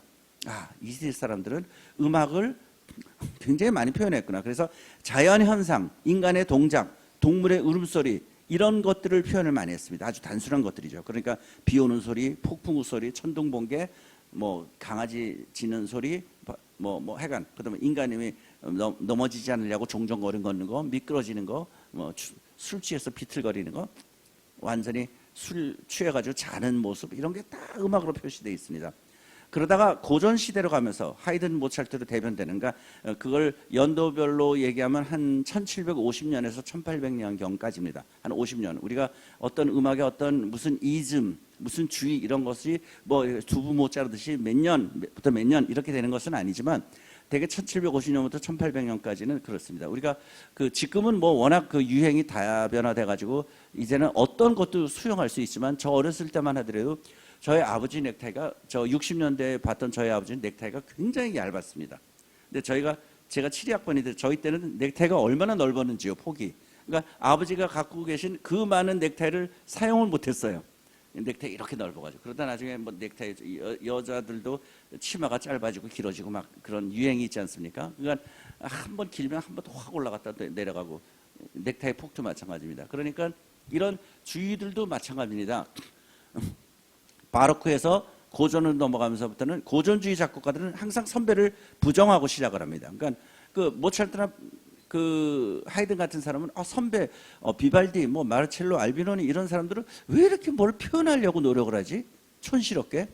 음악은 음악 자체로 좋아야 되지 않니? 라고 생각하면서 모차르트와 하이든이 고전주의 시대, 고전주의 특징이기도 합니다만은, 고전주의 시대에 원했던 것은 모차르트와 하이든은 음악 자체의 아름다움만을 하자는 거였습니다. 그러니까 그 음악은 아무것도 표현하는 것도, 묘사하는 것도, 나타내고자 하는 감정도 없습니다. 그냥 음악입니다. 그래서 모차르트나 베토벤 음악 들으면 그냥 모차르트 음악 아무나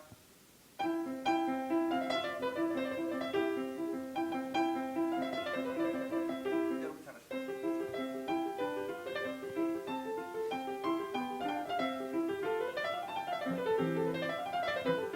이게 뭐 표현합니까? 그냥 자체가 아름다운 겁니다. 그러다가 낭만으로 음악이 넘어갑니다. 그러니까 모차르트나 하이든 음악은 사실 뭐를 묘사하는 거, 몇 개 있었겠죠.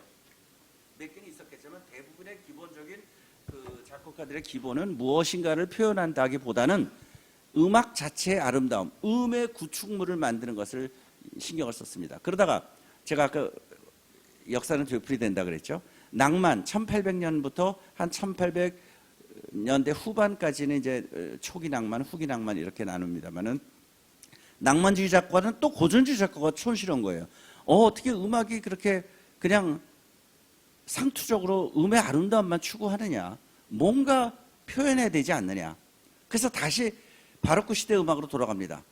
그렇다고 해서 뭐 강아지 짖는 소리, 파리떼 날아다니는 소리, 뭐 이런 거는 좀 촌스럽잖아요. 그러니까 그때부터 시작된 게 바로 인간의 어떤 행동, 뭐 동물의 울음소리, 자연 현상 이런 것을 나타내기보다는 인간의 감정을 표시하기 시작합니다. 그래서 낭만주의가 그겁니다. 그러니까 낭만주의는 인간의 감정입니다. 기쁨, 슬픔, 뭐 정말 환희, 사랑, 운명, 절망 뭐 이런 것들을 이제 낭만주의에서 표현하기 시작합니다. 그러니까 음악이 달라지기 시작합니다. 그러니까 그래서 낭만주의 음악 들으면 우리가 낭만주의 작곡가들, 그러니까 여러분들께서 제가 아까 말씀드렸듯이 작곡가들의 어떤 그 태어난 해를 보시면 굉장히 그 사람 음악이 어떻다는 걸 알게 되신다는 그 뜻이 바로 그겁니다. 1800년대 베토벤이 1770년에 태어나서 1827년까지 살았으니까요. 베토벤이 우리가 음악적으로 음악사적으로는 고전 음악에서 낭만주의로 넘어가는 브릿지 역할을 한 사람이라고 하고 낭만주의를 거의 낭만주의의 문을 열었다고 하는 사람이 베토벤이니까 베토벤이 그래서 참 중요한 겁니다. 베토벤이 음악사에서도 위대하고 그 사람 작품이 왜 위대한가는 또 다른 또 하나의 그건 한 학기짜리 강의 내용이니까 그런데 이 베토벤이 그런 시대적으로 그것을 열었고 1770년 이후에 태어난 작곡가들은 대개 낭만주의 작곡가로 총칭하고 한 30년쯤 지난 1800년대에 태어난 사람들은 완전히 낭만파가 무르익었던 시기의 사람들입니다. 1800년대 초반에 태어난 작곡가들을 제가 한번 말씀드려볼게요. 1803년에 베를리오즈, 1809년에 멘델손 태어난 해입니다. 1809년에 멘델손, 1810년에 쇼판과 슈만 둘이 동갑입니다. 1811년에 리스트, 1813년에 바그너, 베르디 얘네가 또 동갑입니다. 또 1797년에 슈벨트 이런 사람들이 낭만파 작곡가들입니다. 그러니까 이 사람들의 음악은 이제 그때부터는 정말 인간의 어떤 그 분노라든가 이런 것이 음악에 많이 표현되어 있죠. 그래서 그리고 또 하나 여기서 중요한 것은 이제 작곡가들이 19세기가 되면서 증기기관으로의 발명으로 말미암아 멘델손이 스코틀랜드도 가고 차이코프스키가 이태리도 가고 그래서 차이코프스키 작품에 이태리 기상곡이라는 작품도 나오고 멘델손의 스코틀랜드 교향곡도 나오고 막 이렇게 되는 겁니다. 그러니까 이 다른 풍물들을 이제 그 작곡가들이 러시아 작곡가에서 바라본 이태리의 대단한 풍광 또 독일 작곡가인 멘델손이 본 스코틀랜드의 우물한 분위기 이런 것들을 이제 그런 것들이 음악으로 나오기 시작하는 그러니까 이 교통의 발달이 얼마나 그 작곡가들한테 영향을 끼치는가를 알 수 있는 곡들이 속속 나오게 되고요. 그리고 후기 낭만으로 가면 제가 아까 말씀 올렸지만 18세기까지는 그 나라가 유럽의 큰 덩어리 나라밖에 아직 독일은 그때 나라도 아니었고요. 오스트리아 헝가리 제국, 프랑스, 스페인, 이태리, 영국 뭐 이런 식으로 큰 뭉치가 돼 있었습니다. 그러다가 19세기 말 되면서부터는 조그만 나라들이 독립하기 시작합니다. 그거 보면 참 재밌는데요. 19세기에는 유럽의 나라들이 독립하고요. 핀란드, 무슨 노르웨이, 뭐 체코슬로바키아죠. 뭐 헝가리, 뭐 이런 나라들이 독립하기 시작합니다. 그리고 20세기 들어서는 이제 아시아권 나라들이 이제 독립하기 시작하죠. 21세기 들어서는 이제 아프리카 나라들이 독립을 하기 시작하는데, 그러니까 이 유럽의 많은 새로운 나라들, 노르웨이, 덴마크, 뭐 헝가리, 폴란드, 체코 이런 나라들이 어떤 그 큰 나라의 어떤 종속적인 지역으로 있다가 독립을 합니다. 그 독립을 하면서 그 독립할 때 그 작곡가들이 가장 그 나라에 살고 있는 작곡가가 내세우기 시작하는 게 그 나라의 민속음악입니다. 그러니까 클래식 음악의 민속적인 색채, 민속적인 리듬, 민속적인 분위기가 들어오기 시작한 민속적인 멜로디까지. 그래서 이런 음악을 통해서 국민들의 단결을 그 작은 나라지만 작은 민족의 단결을 이끌어내고 그러면서 그 나라가 하나씩 독립되는 겁니다. 그래서 이런 그 민속적인 색채가 들어가기 시작하는 19세기 말의 현상을 가리켜서 우리가 국민음악파라고 합니다. 그러니까 국민음악파는 후기 낭만주의 시대하고 맞물려 있습니다. 그러니까 여러분들께서 그래서 이 시기에 태어난 그 후기 낭만, 아까 제가 1810년쯤에 태어난 사람들 말씀 많이 올렸죠. 베를리오즈, 멘델손, 쇼팽, 슈만, 슈벨트, 리스트, 베르디, 바그너. 그러면 1840년 이후의 작곡가들을 보면요. 40년에 차이콥스키 태어나고요. 41년에 드볼작이 태어나고요. 43년에 그리그가 태어나고 45년에 후오레가 태어나고 이런 식으로 해서 그 우리가 알고 있는 국민음악파 작곡가 65년에 시벨리우스가 태어나고 뭐 이런 식으로 해서 작곡가들이 태어나면서 후기 낭만으로 넘어가게 되는 겁니다. 그래서 제가 말씀을 올렸지만 그 작곡가가 어느 시점에 그러니까 뭐 하여튼 1732년까지는 아실 필요가 없지만 1700년대 초반, 1700년대 중후반 뭐 이 정도만 아셔도 그 사람의 작품을 이해하는 데 굉장히 도움이 됩니다. 그리고 제가 오늘 말씀드린 가장 큰 테마 중에 하나가 이 1800년대 악보 출판이 시작되기 이전에 얼마나 음악이 우리에게 그나마 1700년경부터 오선지에 의해서 사람들이 이제 작곡이 많이 됐는데 그 악보가 얼마나 소실되고 유실되고 일부러 망가뜨렸느냐 이런 것부터 시작해서 19세기, 20세기 대강 말씀을 드렸습니다. 이제 거의 9시인데요. 여러분들께서 궁금해하시는 거에 대한 좀 질문을 몇 개를 받아보겠습니다. 전 사실 여러분들께서 전공이 아니시, 저도 뭐 제 전공 외에는 제가 잘 아는 게 없으니까 그래서 여러분들께서 음악에 대해서 모르시는 게 있으시면 또 평소에 느끼시는 궁금한 점이 있으면 제가 조금 도움을 드릴 수 있지 않을까 해서 보통 질문 잘 안 하시더라고요. 근데 네. 예, 질문. 예. 네, 한 분만.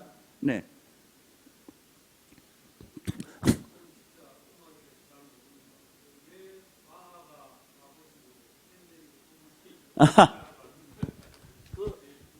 네네.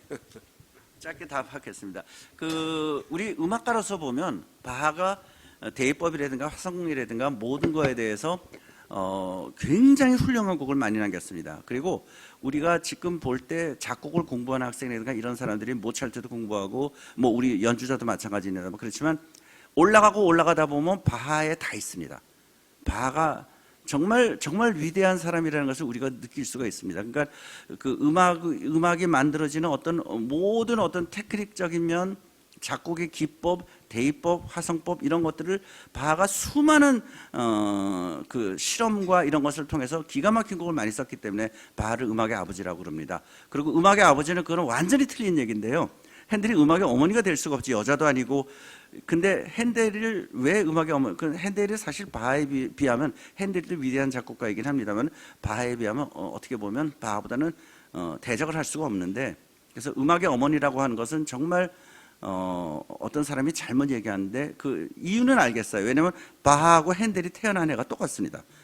1685년에 태어났기 때문에 바하도 중요하고 그러니까 그 당시에는 무엇의 아버지라고 불리는 게 굉장히 유행일 때입니다. 그래서 뭐 교향곡의 아버지, 뭐의 아버지 하다 보니까 핸델은 바하하고 똑같이 같은 해 태어났으니까 바하만큼 훌륭하긴 하니까 음악의 어머니라고 누가 붙여서 그런 것 같습니다. 음악의 어머니는 앞으로 잊으시는 게 좋습니다.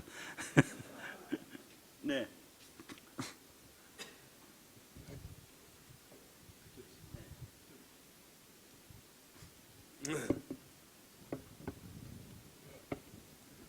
예, 저도 대학교 때 FM 라디오 하나 사가지고 클래식 듣고 이랬는데, 네.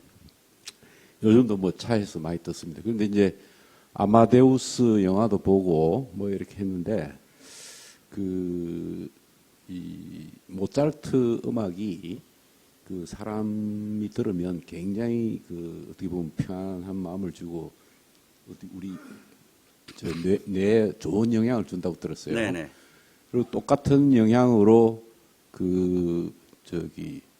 젖소 짜는 농장에 모차르트 음악을 계속 들려주니까 우유 산출량이 많아졌다.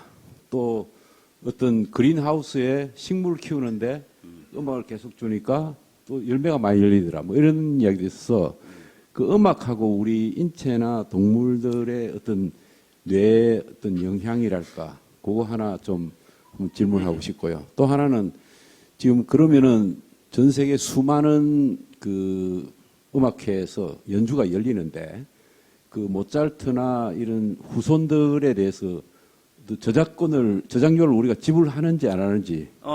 저작권은 사후 100년입니다. 저작권은 사후 100년인데 요즘 70년으로 줄었다고 합니다. 그리고 아까 그 모차르트 음악이라는 것은 사실 아까 제가 말씀드린 것 중에서 이 내용이 있었습니다. 모차르트 음악은 자체의 아름다움을 추구했다고 말씀을 드렸습니다. 무엇인가 표현하는 거 아니기 때문에 우리가 차이콥스키 교향곡 들으면 우리가 정말 슬프고 음악을 집중해서 들을 때 차이콥스키 음악 들으면 그냥 가슴을 와서 펑펑 칩니다. 낭만파 음악이 바로 그렇습니다. 근데 모차르트가 우리가 아무리 해도 가슴을 치고 막 이런 건 없어요.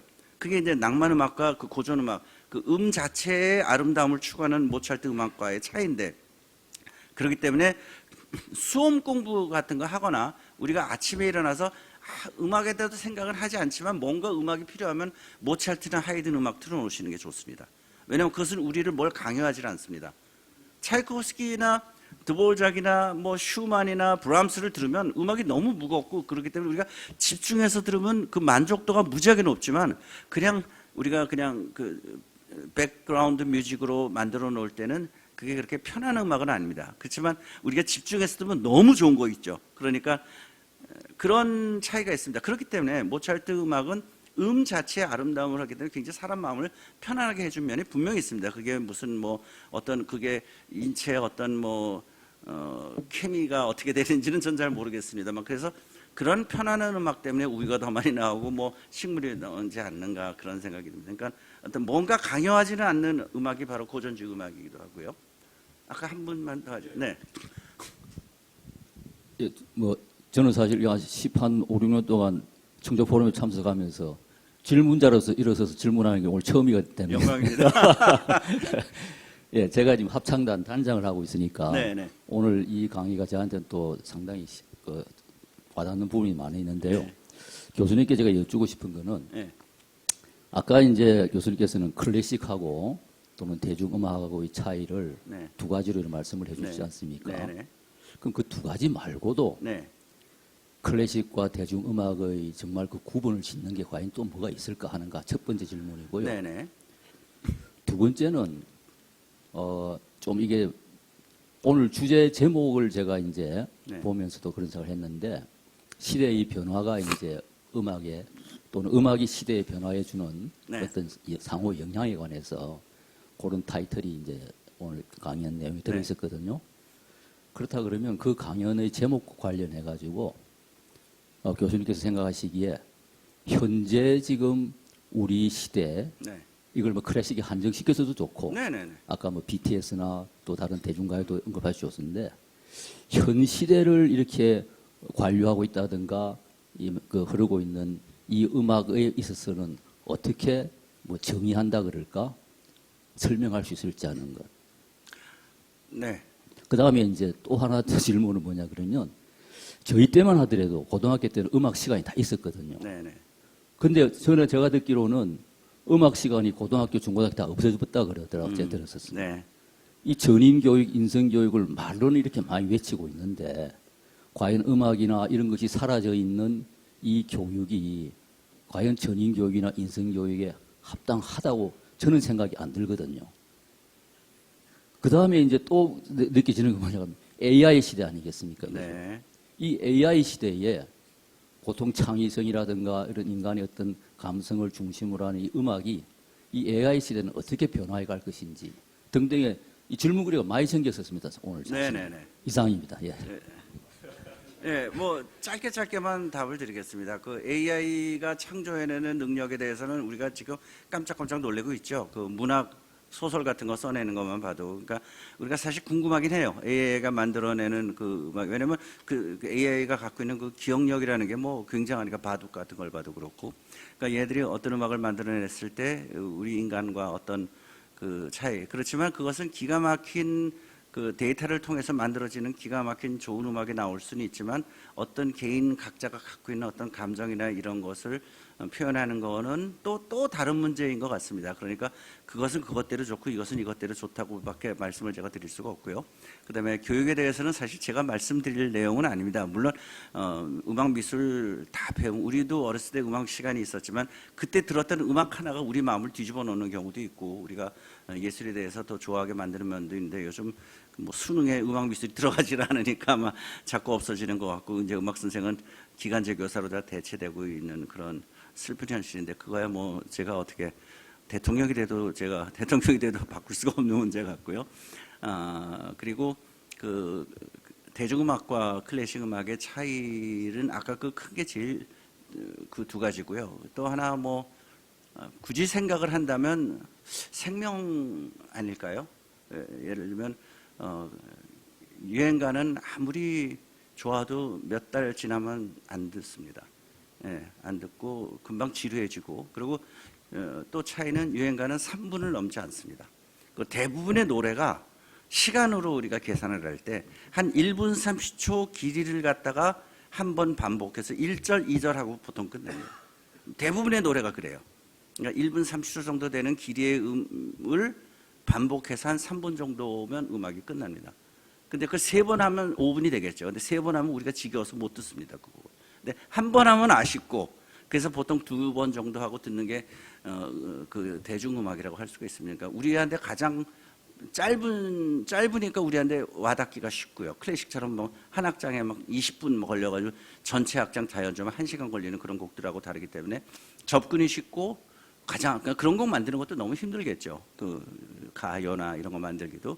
그래서 그런 짧은 거, 그다음에 그 영속성, 그게 물론 나중에 비틀즈의 예스터데이는 나중에도 들어도 굉장히 좋을 거라고 생각을 하지만, 베토벤의 작품처럼 이렇게 항상 마스터피스로 남아있지는 않는 것 같아서, 순간적으로 사람들한테 감정에 소구하는 그런 능력은 베토벤의 음악보다 훨씬 뛰어나지만 10번 들었을 때도 좋으냐, 그거에 있어서는. 그러니까 뭐 이렇게 생각하시면 됩니다. 무인도에 베토벤 음악 가져가서 들으면 정말 무인도 가서 삶이 그냥 그럭저럭 될 것 같아요. 근데 가요 몇 개 들고 들어가면 지루해서 못 들을 것 같아요.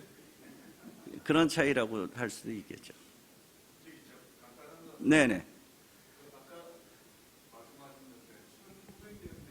예. 예. 그런 그 아까 말씀하신 국민음악파가 네네. 그 연주자 말고 네. 작곡가 중에 아시아에도 그런 유명한 작곡가들이 1900년대에 있는지, 네. 한국에도 그런 한국 출신 작곡가가 있는지, 네. 그러니까 우리나라의 지금 현재 클래식의 그게 연주자 말고, 연주자는 우리가 네, 뭐 네. 세계 탑을 달리는 걸로, 작곡가의 수준은 좀 어떤지 그거 한번 듣고 싶어요. 우리나라 작곡가 수준은 지금 뭐 연주자들이 국제 콘크레스에 입상하는 것과 마찬가지로 우리나라 작곡가 수준도 굉장합니다. 그렇지만 우리가 일반적으로 즐길 수 있는 그런 음악을 만들어내는 작곡가는 또 다른 유형의 작곡가들이 있습니다. 그러니까 아주 그러니까 예술이라는 게 앞으로 막 나가는 예술가들이 있고요. 또 우리가 듣고 있는 청중들과의 간극을 좁히기 위해서 노력하는 작곡가들도 있고요. 그리고 우리나라 전체적으로 작곡가들을 볼 때 그래도 국민음악파적이고 사람들한테 와닿고 정말 우리나라 민속적인 내용이나 이런 것을 잘, 그래도 우리 민족이 제일 듣기 쉽게 만들어내는 넘버원은 저는 아닉텟이라고 봅니다. 그리고 나서 좀 어려운 단계로 앞으로 나가는 사람 중에서는 윤희상 씨도 있었고요. 뭐 그런 사람 많았죠. 그리고 요거로서 끝내겠습니다. 1917년에 러시아에서 소련이 되지 않습니까?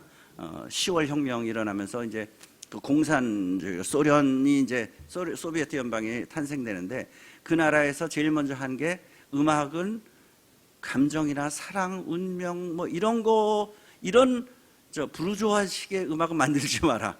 음악을 들으면 뭔가 생산적이고 뭔가 작업의식을 고취시키고 이런 곡을 써라라고 아주 정부에서 내놓고 그랬습니다. 그래서 그것을 못 견디는 부르주아 출신 작곡가들은 미국으로 망명을 하거나, 라흐마니노프가 대표적입니다.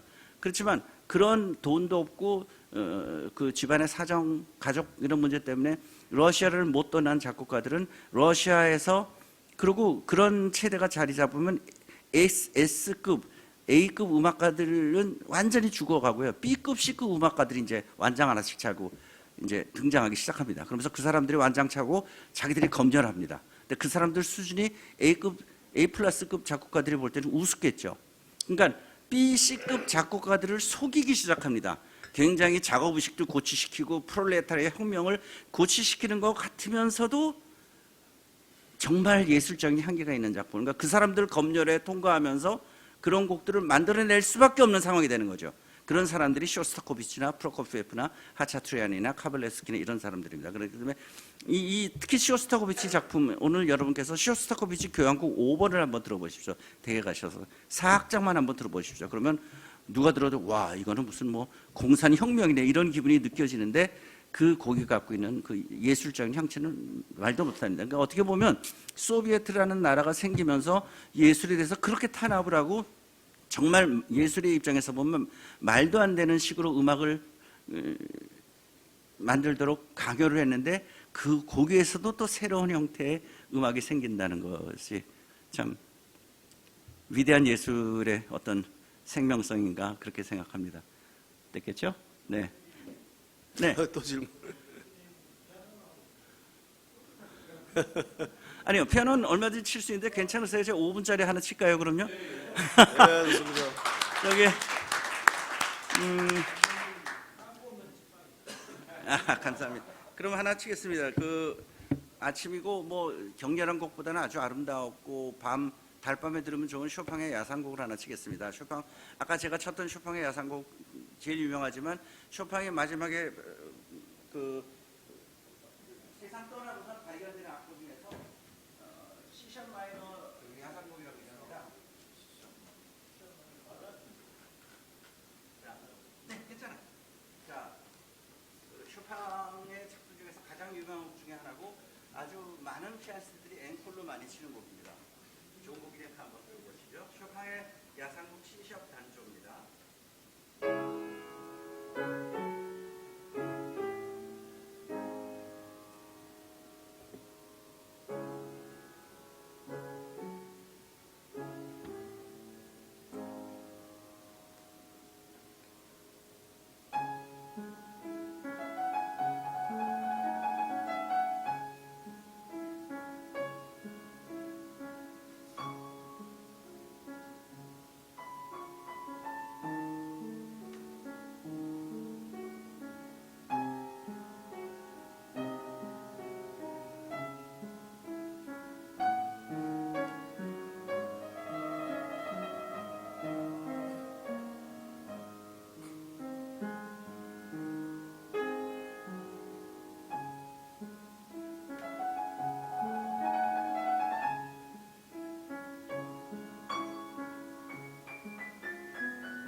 예. 이 아침에 갑자기 이 좋은 음악에 촉촉이 젖을게 만들었습니다. 제 교수님께 다시 한 큰 박수 부탁드리겠습니다.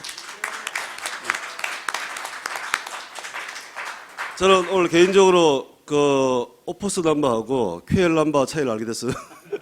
굉장히 저로서는 보람 있는 아침이었습니다. 예. 그럼 수고하신 우리 교수님께 우리 특별히 꽃다발 증정하는 시간을 갖도록 하겠습니다. 예, 박수 부탁드리겠습니다. 네.